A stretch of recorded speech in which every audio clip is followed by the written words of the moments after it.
So I have a huge backlog of games spanning multiple consoles, and every year I say to myself, I'll stop buying some games, I'll get to it, and I'll play through all these games I have.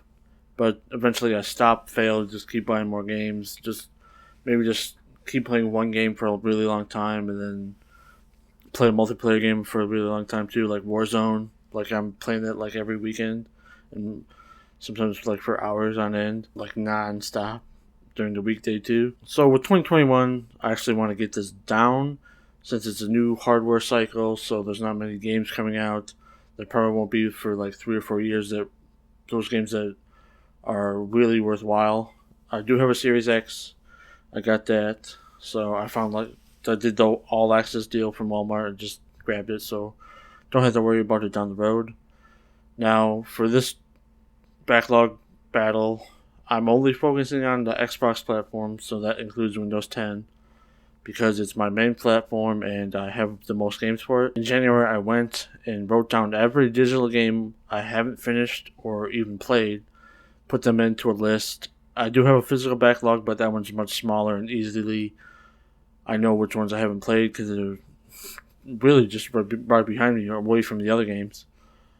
So the grand total of my backlog for Xbox is 235 I have to get through. So this isn't counting. Some games are in Game Pass, but some aren't. So most of them aren't in Game Pass. The ones in Game Pass are just like ones I started. So I'm including them there, and I'll probably include the games that come onto Game Pass where I play, like the Medium, for example. I'm gonna play that, but it's not on the list I show.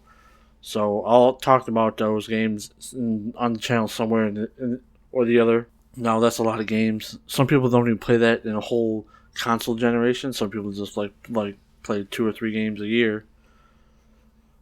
My main goal is to get down to zero, which is a big task, but I think it's a good thing to work towards for myself. So also, I'm putting in a rule in place where I can drop a game if I don't like it, like a fighting game or a hard platformer. Now I'm trying to actually finish every game and for some games I'll try to get to all the achievements where I can because some games are pretty hard. Some servers are offline, so you can't really do that much. Now with this backlog, there's a lot of games and a lot of gamer score I could get. So let's get into the games I played in January. Game number one and two technically, but I'm just counting it as one. It's Call of the Sea.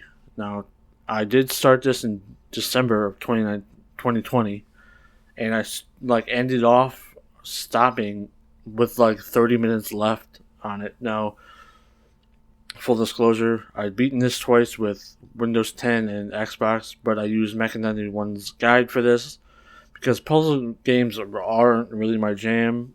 I thought it was pretty interesting. What I've seen, and the dialogue was pretty good. The voice testing was well made, well acted.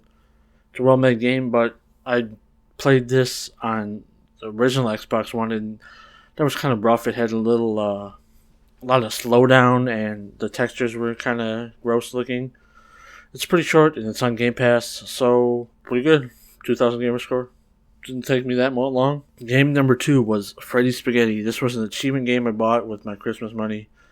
At first, I didn't like it, but after a few levels, it grew on me. It's sort of like I Am Bread, if you remember that. You use the triggers to move left and right on your spaghetti noodle. It has a lot of jank, and the hard levels are ridiculous with the jumping.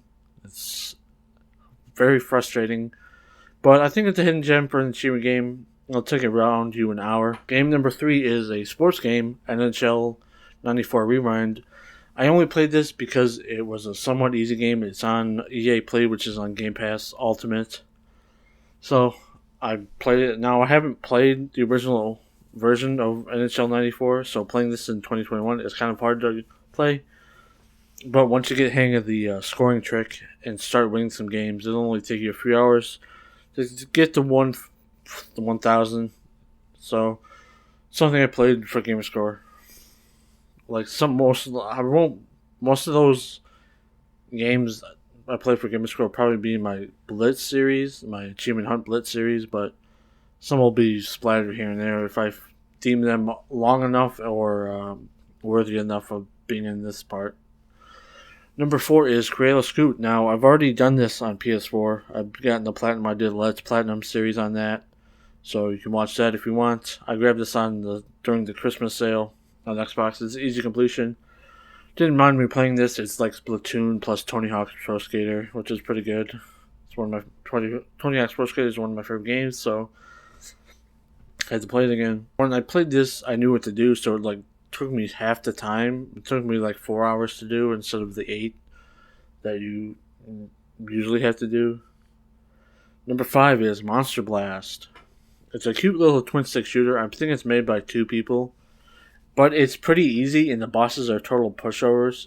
The weapons are kind of disappointing because the rocket launcher and the grenade launcher doesn't have splash damage. That's so disappointing, and it feels weird not having splash damage with those explosive weapons. I recommend this game. It's a good 1,000-point game. It'll take you around 2 hours. Game number 6 is The Last Dead End. Now, I'm pretty sure nobody really knows about this game because it just came out. Not something many people would buy. It's a first-person horror game. It's made by a small team, I think, from Azerbaijan, if I remember the credits correctly, and it's sort of like an Unreal Asset store game. You can tell it's like stock assets and stuff, but gotta give them credit. They made a game, and it's pretty hard to do, and it's competent. It's janky. The animations are weird. The English is all off because it's not main English speaking country, but thought it was fine. It's not the worst game I've ever played for Gamer Score. Now, this is easy completion, but there is some collectibles, and I think 2 of them at least are missing textures on the walls, so you can just have to scan around the walls. There's only 2 of them that I know of. I don't know if that's a glitch or they're meant to have no textures on the walls, but I found them. It's not that long of a game, maybe 3 or 4 hours. Maybe 1 or 2 if you really know what you're doing. But played it. I bought it when it came out, when it was new. It was on Christmas, so. Alright, the last game would be 7 and 8 if you want to count it this way, but it was Cardo.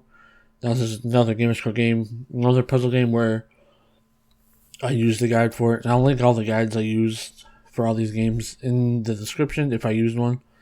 But this is a cute little puzzle game. I probably wouldn't have played it if there wasn't a guide, but you can see where you can just use maps to place other maps on your big map where you can make new islands appear, new things to appear, new people to appear.